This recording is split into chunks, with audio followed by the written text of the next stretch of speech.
12 Years Across Borders. A memoir by Ch.3. Chapter 3. The Rice Shop. The company was registered on a Tuesday in August 2015 at the Fukuoka Legal Affairs Bureau. In a waiting room with vinyl chairs and a ticket machine that printed numbers on thin yellow paper, I was holding ticket 47. The clerk called 31. I sat with a manila folder on my lap and watched the fly bat itself against the fluorescent tube overhead. The folder held the articles of incorporation, the seal impressions, a proof of capital deposit from the Fukuoka Bank branch in Hakata, and a lease agreement on a one-room office in Chuo, that I had signed the previous week. Inside the folder, on the top sheet, the company name was printed in 3 characters of black ink. Shingihou. Shingihou. It was not a word I had invented. It was a word that had waited in my family for 50 years to be used again. Before the name, there was the money. A foreigner who wants to run a company in Japan needs what is called a keiei kanri visa. The phrase translates as business manager and is one of the few legal routes by which a non-Japanese person can stay in the country as a founder rather than as an employee. The statute itself does not specify a minimum capital figure. In practice, after speaking with 4 or 5 people who had been through the process, I understood the floor 5 million yen of paid-up capital deposited in a Japanese bank account in the company's name, verifiable, auditable, real. About 40 there to the 7s is 1,000, the 15 exchange rate of roughly 120 to the dollar. Or in the currency I still did arithmetic in at night, about NT 1.4 million. Immigration would not refuse an application below that number. They would simply ask questions until the applicant gave up. I did not have 5 million yen. I did not have 500,000 yen. I had a graduate student's stipend, a thesis I still had not finished, a wife who just started a part-time job at a patisserie in Hakata, and a rented 2-room apartment in Oreo with a kitchenette too small to open the oven door without moving the trash can. For 6 weeks in June and July of 2015, I lay awake at night and turned over the same 2-syllable word in my head. Okan. Okan. Okan. Money. Money. Money. It was the first sustained experience I had ever had of lying in bed at 2 in the morning and being unable to stop thinking about a number. Before that summer, money had been somebody else's problem. My parents had paid my tuition. Scholarships and tutoring had covered rent. If things got tight, my mother would quietly transfer a little extra. No, for the first time in my life, the question of where the next block of capital would come from was mine to answer alone. And there was no backstop behind me. I learned that summer what founders mean when they talk about the weight of money. It is not about greed. It is about the specific pressure of a number you cannot conjure from anywhere. I made myself go to meetings. The student association I had been running in Kyushu had a loose link to the Asian Taiwanese Chamber of Commerce, an umbrella group of Taiwanese business owners scattered across Japan. They had a gathering in Osaka that summer. I bought a Shinkansen ticket I could not afford, put on the only jacket I owned, and went. I was the youngest person in the room by 15 years. Everyone else had a company, a factory, a restaurant, a construction firm, a hotel. I had printed 100 student business cards and handed out maybe 7.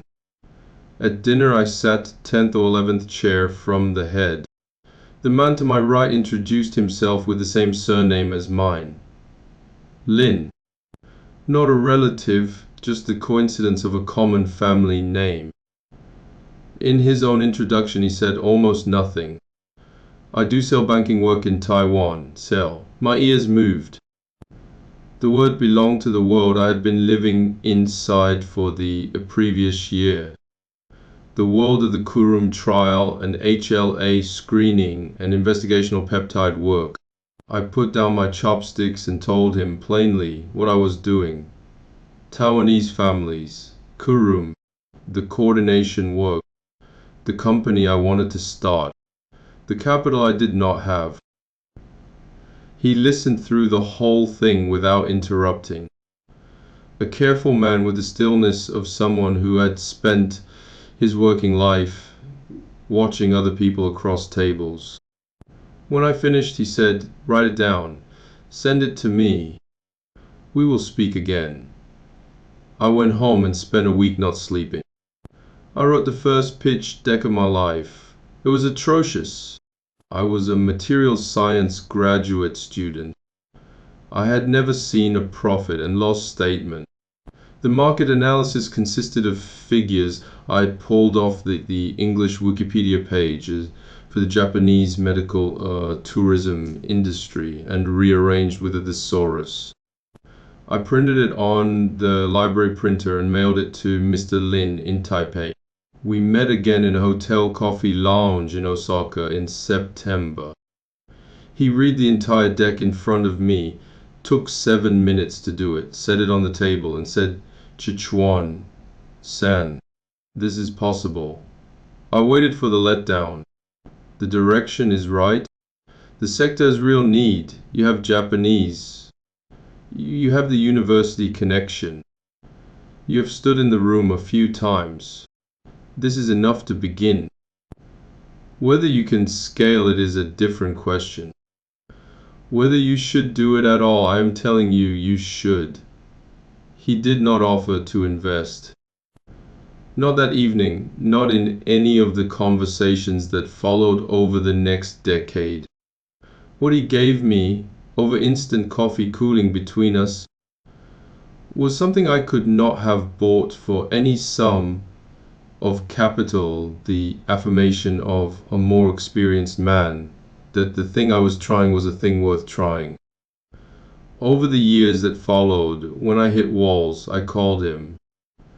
When the A Clinic was raided in the spring of 2016, I called him. When I walked away from the J Group in 2018, I called him. When income went to zero in the spring of 2020, I called him. He always picked up. Direction was not a map.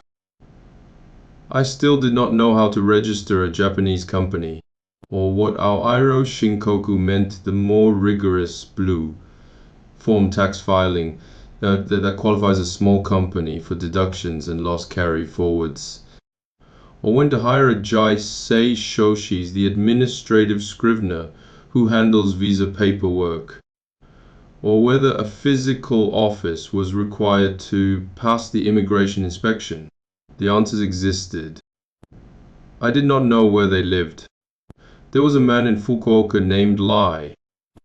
He ran the Kyushu chapter of the Taiwanese chamber and had a standing reputation for spending time on younger Taiwanese people trying to set up in Japan. I wrote him a short email asking for 15 minutes. His reply was 2 lines. "This afternoon, my office." From 1. He gave me 4 hours. What Mr. Lai explained that afternoon was the layer below my deck. The layer actual business operates on. Blue form versus white form tax filing. The prevailing fee range for a small company accountant in Fukuoka. The practical difference between a registered seal and a bank seal. Social insurance enrollment. When to hire the scrivener versus walk the papers yourself, he talked. I wrote. My notebook filled faster than I could keep up. At the end of 4 hours, he said, "I also learned all this by running into each wall once. Running into a wall teaches you. You are not running into the walls now. You will walk a little faster at the start. Mr. Lin in Osaka had given me direction. You should do this. Mr. Lai in Fukuoka had given me a map. This is how it is done. Neither gave me money. Both gave me something else. For years after, when younger friends asked me for advice about starting a company, I told them, the first person you find is not an investor. The first person you find is somebody who has already broken their shins on the thing you are trying to do, and who will sit with you for 2 hours and tell you where the furniture is.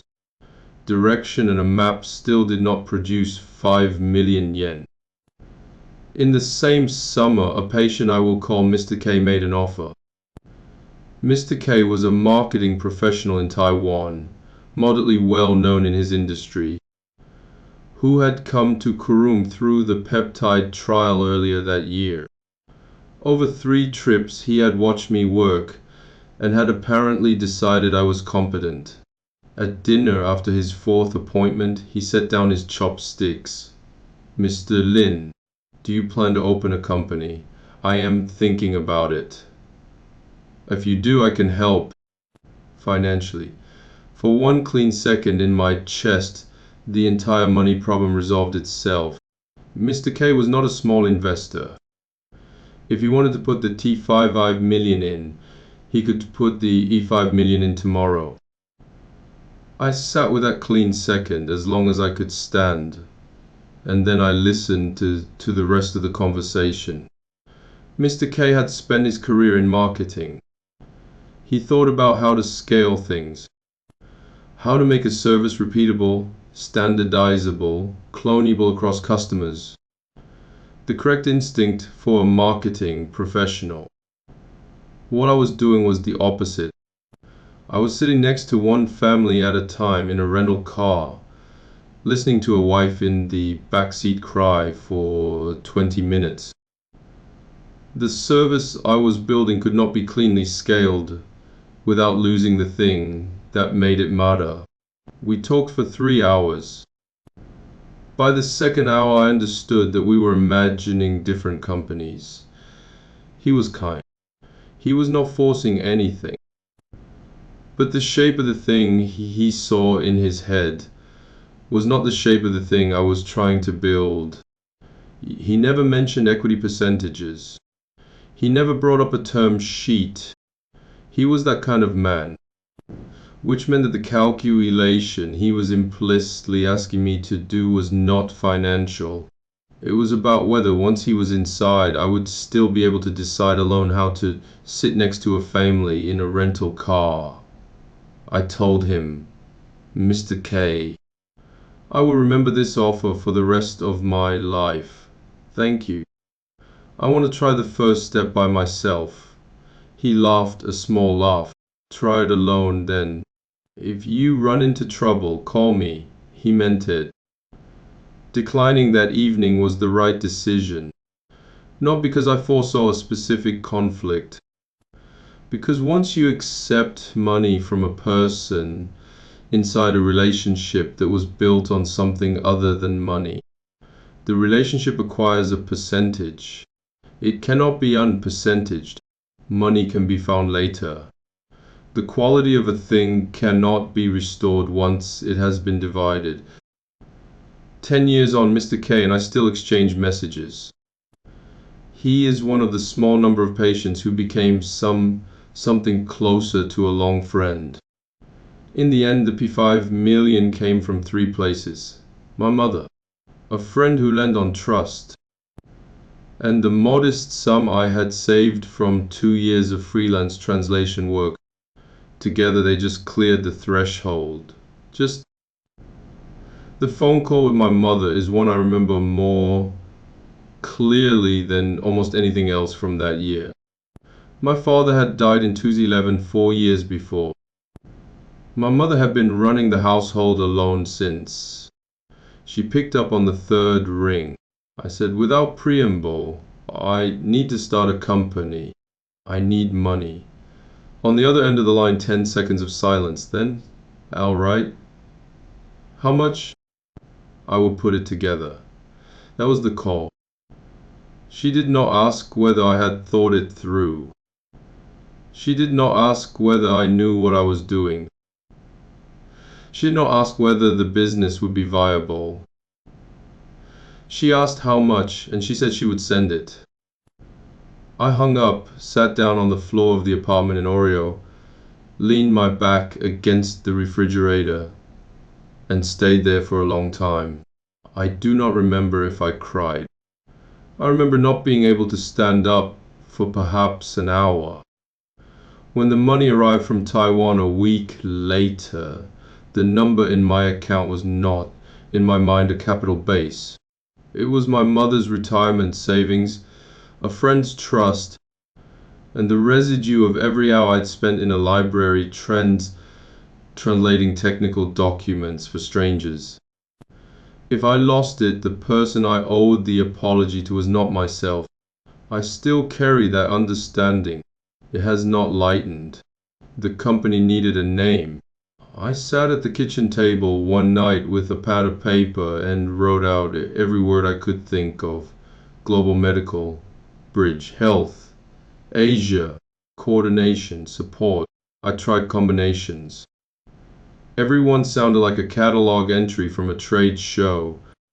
Somewhere after midnight, 3 characters rose up in my head from a place I had not consciously gone looking for. Shingihou, Shin, new. Ji, righteousness, or the sense of something owed and honored. Abundance. It was not a word I had invented. It was the name of my paternal grandfather's rice shop in a small town in central Taiwan in the 1960s. The family had closed the shop before I was born. My father had mentioned it 2 or 3 times in my whole childhood, always briefly, in the offhand tone a person uses for things that belong to a time nobody is coming back to. The name had lived after the shop closed in the back pages of a family history nobody read. I said the 3 characters aloud in Japanese Shingihou and in Mandarin XNFDNA, both readings carried. The characters have clean shapes in either script. I called my mother. I want to name the company Shingihou. Silence for a moment.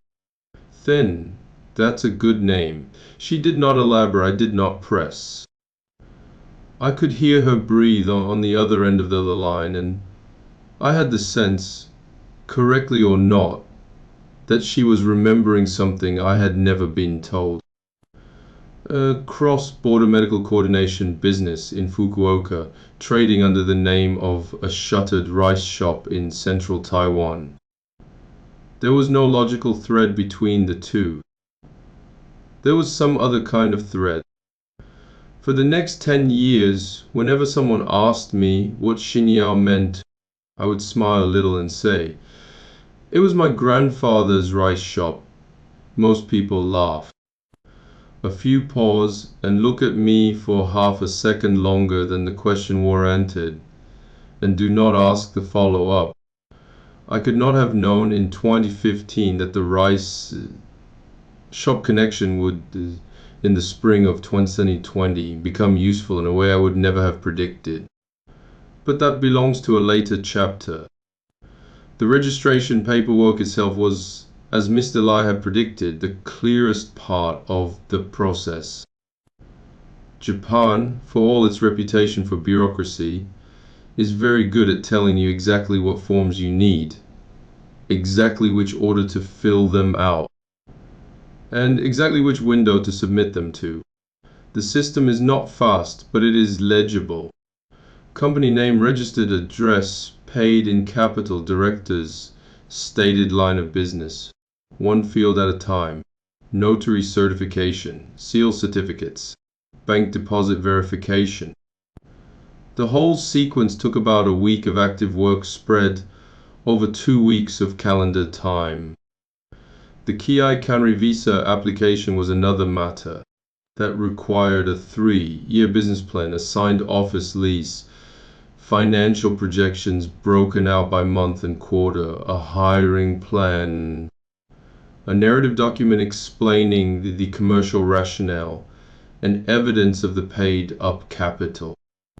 The examination period was 2 to 3 months. For the entire duration, every morning began the same way. I opened my inbox before I opened my eyes. One correction request came back. The office lease had used the phrase, "for office purposes," in the description of intended use. Immigration wanted to see a lease that specified, "for corporate use." I went to see the landlord. He did not want to change it. The existing lease had gone through his own paperwork. Changing it meant redoing his filing system.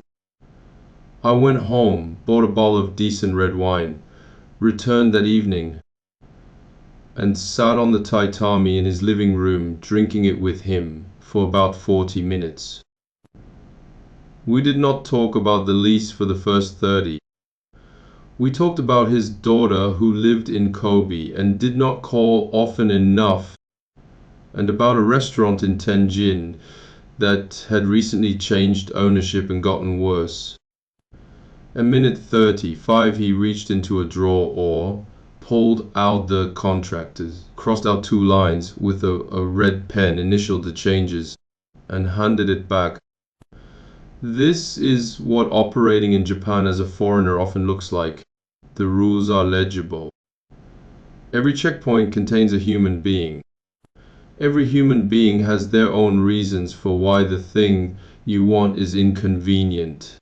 You cannot bypass the rules. You also cannot bulldoze the humans. You learn to move at the pace the process wants to move, and you bring the occasional bottle of wine. 2.5 months after submission, I walked to the post office in Hakata and picked up the certified envelope. I stood on the sidewalk outside with the paper in my hand and read it 3 times. My name. The 4 characters in kanri. Valid for a year. Renewable on performance. That was the moment the registration became real to me. Not the seal in the company registry, not the bank account, not even the moment the 5 million was wired in. A piece of paper in my hand on a Fukuoka sidewalk on a weekday morning, with my name and 4 Japanese characters printed next to each other in the same ink. I walked back to the apartment and did not say anything to my wife for a long time. Then I showed her the paper. She read it, put it down, and said, "All right, it is real now." That was the whole conversation. The office was 1 room, 18 square meters, on the 4th floor above a ramen shop. Rent was 60 yen a month, about 580. The desk was second-hand from a closing izakaya around the corner. The sign on the door was a single laminated piece of A4 paper. I hired the first employee a month after registration. He was in his mid-20s, Japanese, a recent graduate from a 2nd-tier university in the region. Quick. Pleasant. He learned the basic shape of the work within a week. In his 3rd month, a family member died. He came in for 2 days after the funeral, sat at his desk, and could not concentrate. On the 3rd morning, he knocked on the side of my desk and said, "Quietly, Mr. Lin, I am sorry. I need to stop. I did not try to keep him." When a person's family is in that state, work is not the priority. I paid him his final month's salary, shook his hand at the door, and watched him bow once and walk down the stairs. The company was 3 months old. I was back to 1 person. I posted a new listing at Hello Work, the Japanese public employment service. 2 weeks passed. Then, on a Tuesday morning, somebody knocked on the frosted glass door. Standing in the hallway was a man in his 30s in a 3-piece suit, navy wool, with a tie knotted precisely and shoes polished to a uniform shine. He bowed at the correct angle, handed me a resume with both hands and introduced himself as Shingihou University Faculty of Letters. I will call him C-san. I was wearing jeans and a polo shirt. The air conditioning was set to 28 degrees Celsius to save money. I felt briefly like a man being interviewed by his own applicant. The interview took an hour. His questions were specific. Toward the end, he said, "Mr. Lin, my conversational Chinese is acceptable. My business level Chinese is not there yet. I will work on it." I liked the sentence, the honesty of it. I hired him before he left the office. He showed up the next morning in the same three-piece suit, and the next morning, and the morning after that. One afternoon I tried gently to communicate that the office dress code was not what he was behaving as though it were. "See-sen, we are fairly casual here. You do not need to wear the full suit every day." He nodded. "I understand." The next day he wore the suit. Fukuoka summers reached 35 degrees. Our air conditioning stayed at 28. C-san at his desk in the three-piece wool suit, tie, knotted jacket on, every day. I stopped mentioning it. I had understood by the second week that what I had first read as a miscommunication was not a miscommunication at all. C-san believed that the act of going to work was an act of a certain kind, and that the clothes were part of the act. The size of the company was irrelevant. My preference as his employer was irrelevant. This was a private professionalism he carried into a two-person office because he had decided to carry it. It was not for me to talk him out of. A man in jeans does not have standing to lecture a man in a suit about how to dress for work. One Monday morning, C-san came to my desk and handed me a sheet of A4 paper. He had printed it himself. It was a log of his overtime for the previous 2 weeks. I looked at it. The entries were precise to the minute. The previous Tuesday, 4 minutes past the scheduled end of the workday. A Thursday 2 weeks before, 11 minutes. The previous Friday, 7 minutes. At the bottom, a total. And next to the total, the yen amount owed calculated from his hourly rate. My first reaction, if I'm honest, was a small private surprise. 4 minutes, really, down to the yen. I had grown up watching my father run a business in Taiwan, where extra minutes at the end of a shift were part of the relational fabric of employment. A little extra stay was goodwill. The employer would notice. Nobody filed a line item invoice for 11 minutes. I sat down with the paper and thought about it for a while. C-san was not being difficult. I was the one with the wrong default. Japan's Labor Standards Act is specific. Time work beyond the contracted hours is compensable. There is no rounding. There is no approximately. C-sen was doing exactly what the law required me as an employer to honor. My assumption that a Japanese employee would quietly absorb small overages on behalf of the company was a projection I had carried in from elsewhere, not a feature of the country I was operating in. And the longer I looked at the paper, the more I understood that I was looking at the healthy version of a thing I had been watching go wrong in other people's lives for years. I had Japanese friends, good friends, who worked themselves into states that ended careers, marriages, and in some cases bodies. Nights past the last train. Mornings back at the desk at 7. Overtime unclaimed, overtime unpaid. One friend's health never came back. Another's household did not survive what the hours did to it. That was not diligence. That was a distortion of diligence into something else. The A4 sheet in C-san's hand, so finicky at first glance, was the opposite of that distortion. It was the posture of a person who intended to keep walking along the line the law actually drew. Work the hours, record the hours, be paid for the hours, go home. People who live that way are still standing with their families and their health intact 20 years later. Starting that afternoon, I sat down with the Labor Standards Act, the overtime caps, the paid leave provisions, and the Article 36 agreement framework, and I read them through properly for the first time. What Ch.3 taught me in that moment was not about business manners. It was that in this country the law is not a thing to be routed around. It is a thing that exists to protect the people working inside it, including him and including me, if I ever learn to be a competent employer. In his next pay envelope, the overtime was included to the yen. Ch.3 was excellent at the work. Application dossiers for the CPC Cell Processing Center protocols.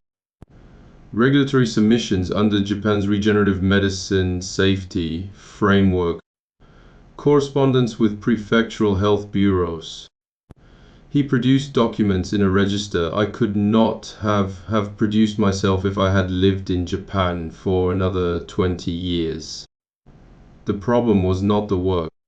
The problem was that Ch.3, courteously and without any malice, would not stop teaching me how Japan worked.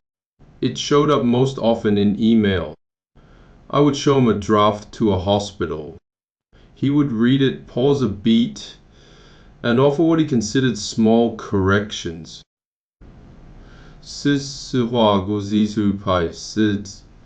The convention is to address the recipient by organization name, followed by the honorific. This physician is a full professor.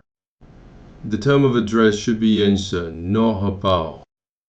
The closing fetiche of EQ is slightly light for this recipient. 合足不欧约线 Sen yu sana bia o would be more appropriate. A 5-minute email put through Ch.3 became a 30-minute email.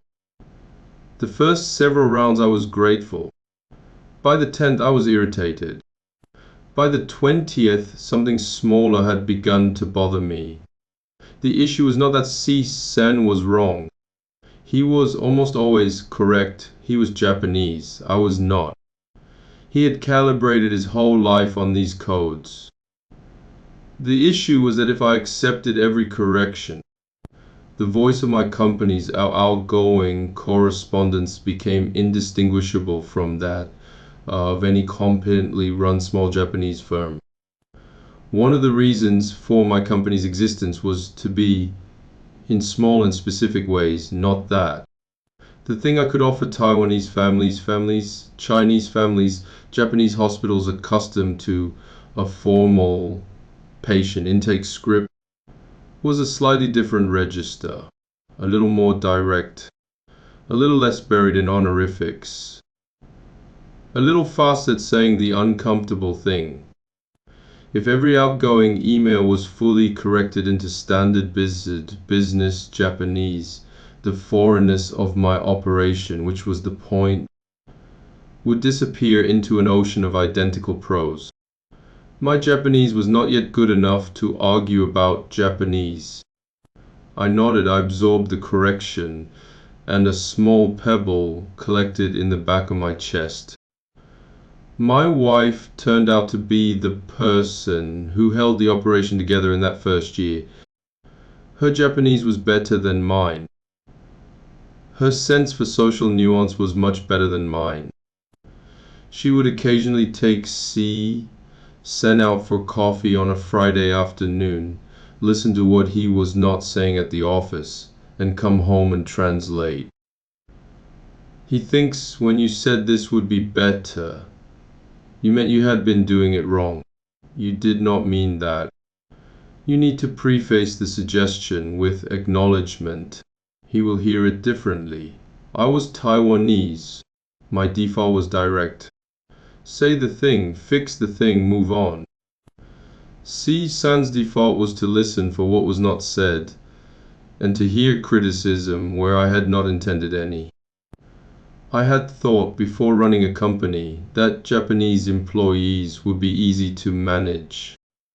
I was 32 years old, mostly shaped by Taiwanese work culture, and completely unprepared for the reality Japanese's professional expectations around hierarchy are not about compliance.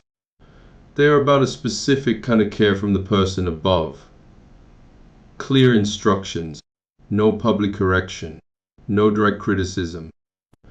Hints structured so that the subordinate can arrive at the right answer without losing face.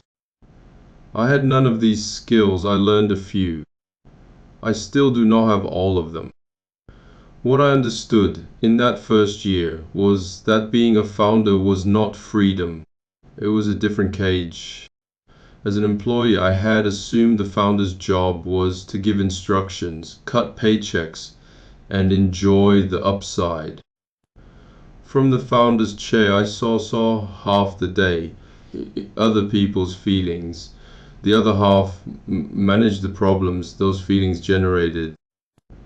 And the actual work of the business was whatever I could squeeze into the gaps. C-Sen left in 2016 for a reason that properly belongs to a later chapter. I will finish the arc here. The J Group engagement that year began to shift the center of gravity of my work to Tokyo. I asked C-Sen if he would consider splitting his time. He was silent for a long time. Finally, Mr. Lin, I will not go to Tokyo.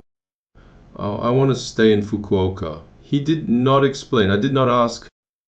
His life was Kyushu University, Fukuoka, his family's dinner table, a city he could walk home across in an evening. Tokyo is a different country for people like him. He submitted his resignation that month. I did not try to hold him. He was not a man who changed his mind once it was made. On his last day, he wore the three-piece suit. He finished his work at the usual hour, came to my desk in the late afternoon, bowed to me, bowed to my wife who had come by the office, and said the standard Japanese phrase for leaving a position of employment, "Ozu ni narimashita," I was in your care. He closed the office door behind him so gently that the latch barely made a sound. I sat in front of his empty desk for a long time. The loss was not only of a capable employee. It was of the person who for 18 months had been my daily interlocutor on every question about how to move inside this country. The pebble in my chest that had collected from the email corrections turned out, at the moment he left, to be something I missed.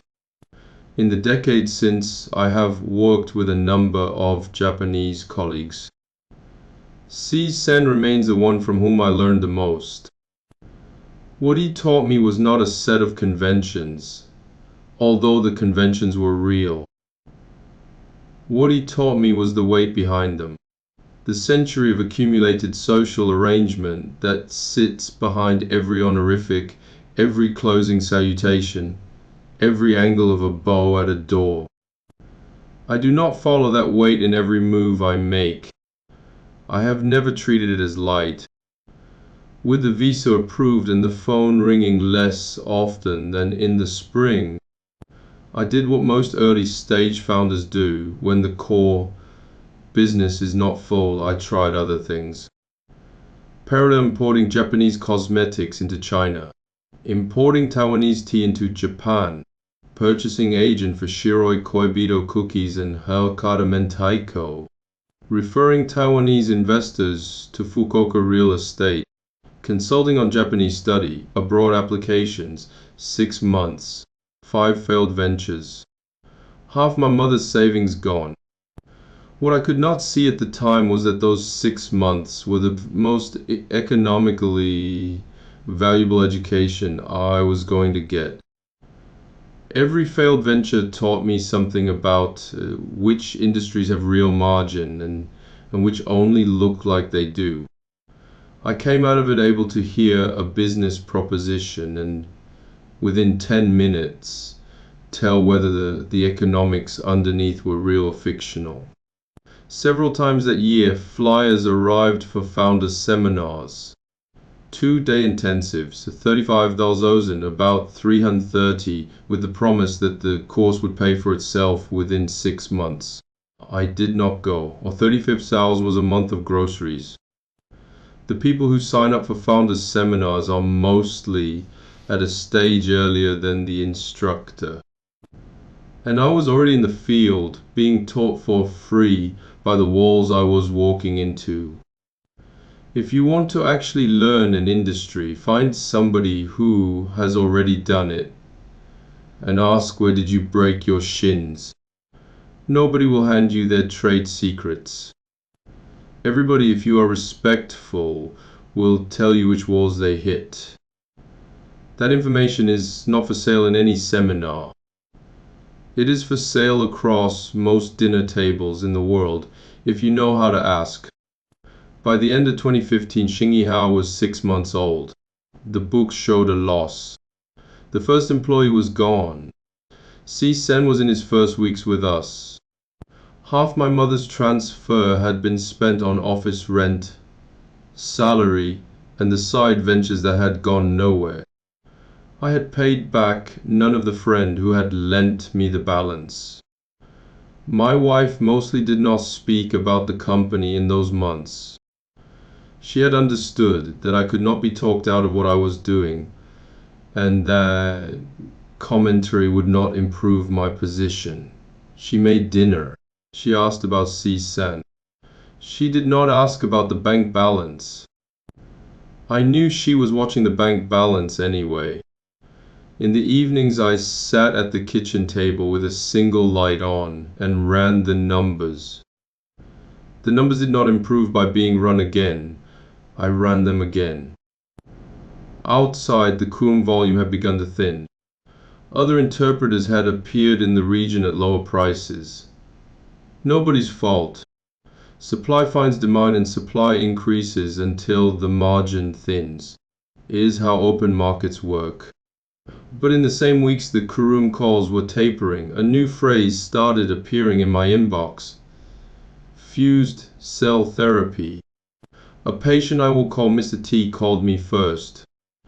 He had heard about a Tokyo clinic offering something different, something newer, something that sat outside the peptide category. He wanted to know what I knew. At the time I knew almost nothing. I started reading. The first call I placed in response was to a clinic I will call the A Clinic. I could not have known, picking up that phone, that the call would become the central event of the year that followed. That Mr. T would become one of the most important patients of my career. That the A Clinic would, one spring night several months later, go dark in a way that nothing in my education had prepared me to handle. That story belongs to the next chapter. In the last week of December 2015, I cleaned off my desk, filed San's regulatory drafts into a binder, paid the office rent from a balance uncomfortably close to a number I did not want to look at, and sat for a few minutes in the quiet office with the lights off. The sign on the door still said Shingihou. Shingihou, the old name of my grandfather's rice shop repurposed for a business he would not have recognized in a country he had never visited. I closed the door and took the stairs down past the ramen shop and walked home. The descriptions in this chapter reflect the author's memory of founding Shingihou in Fukuoka in 2015. Individuals referenced by initial have been anonymized. Institutions referenced by alphabetic pseudonym remain, so throughout the book. Currency conversions use approximate mid to 15 exchange rates, 120T, 1 USD, NT 32 to 1 USD, and are provided for general reference only. That is the end of this chapter. Thank you for listening. I will see you in the next one.